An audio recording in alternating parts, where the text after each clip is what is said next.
Well, hey fans, welcome back to another South by Southwest review, and today we're talking about Monkey Man.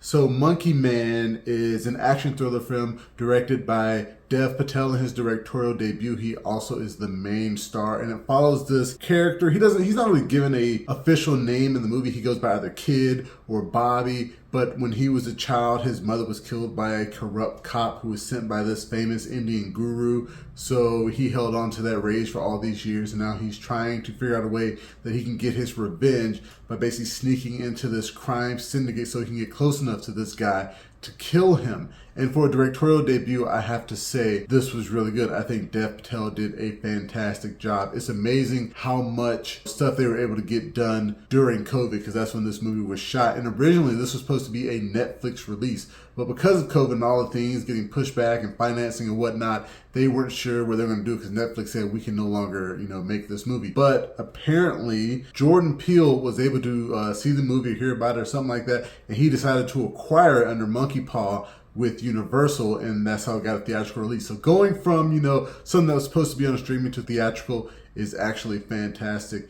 And the story for me, I really enjoyed the first half of it. There's like this whole vibe of how is he going to get in? He seems like he's smarter than everybody else. He really knows what his plan is and how he's going to achieve his goal of killing this guy. And then, of course, as you watch, you kind of find out he really doesn't know how he's going to do it. He hasn't really thought this through. He's just kind of making it up as he goes along. And then about at the halfway mark, the film slows down a lot after that initial conflict with the corrupt cop. And it never really picked back up for me after that point. I felt like they could have cut out a lot of the middle, him finding himself and spending his time like the trans community guru people. That just slowed the film down. It didn't really add a lot to the action, which is what I was thinking. I was thinking like an Indian type John Wick-esque movie. But then of course it does pick back up at the end. He does like this quick training montage to the beat of a drum.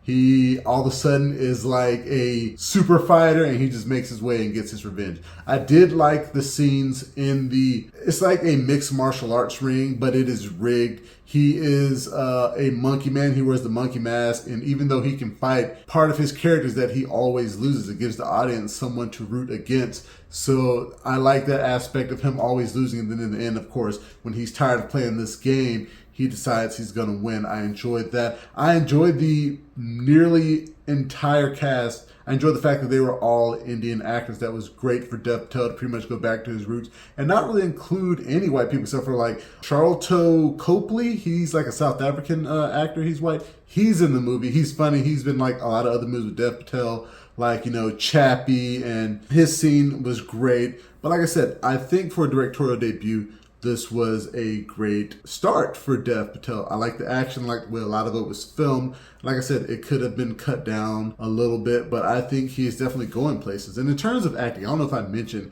his acting skills. The emotion that he gives this character, Kid/Bobby, is great. The rage that he feels, the confusion that he feels when he actually comes face to face with the guy that he wants to kill, but doesn't actually have the gumption to pull the trigger. And that's really what sets like a lot of stuff in motion. That scene was just a fun scene. And they do actually make fun of some stuff in the action movie genre. They actually talk about, hey, you want to buy this gun? This is the gun from John Wick. They mentioned that in the movie. There's a mirror where he's trying to escape this like high rise. He tries to jump out of the window, but the glass doesn't break and he like hurts his shoulder. I like the little bits of comedy that they threw in here that made it great. They had like this whole chase sequence that feels like it was pulled right out of Indiana Jones. The score was also pretty great. Some of the music I felt didn't fit, but it was really like one song. The rest of the music was great. He did a great use of like Jay-Z and Kanye in there. That was really great to show the whole big city vibe of India and the way that India looks. Like it really does feel like an Indian movie. It also feels they do, I think, say what time period it is set in, but it feels very futuristic somehow. In terms of a score, I think I'm going to give Monkey Man a decent 7 out of 10. Like I said, this is a great first feature for Dev Patel. I would like to see what he does next. I would like for him, just work on his directing style a little more, so he can cut down some stuff, figure out what doesn't need to be in a movie, and I think he'd be a great action director. I'd like to thank you guys for joining me for another movie review. Remember, you can watch the full review on YouTube and the website, flipfrogllc.com/flicksfrog. Remember, you can find us on Facebook, Instagram, Twitter, and Reddit. And please, pretty please, make sure that you like, share, and subscribe. And until next time, I'll be seeing you.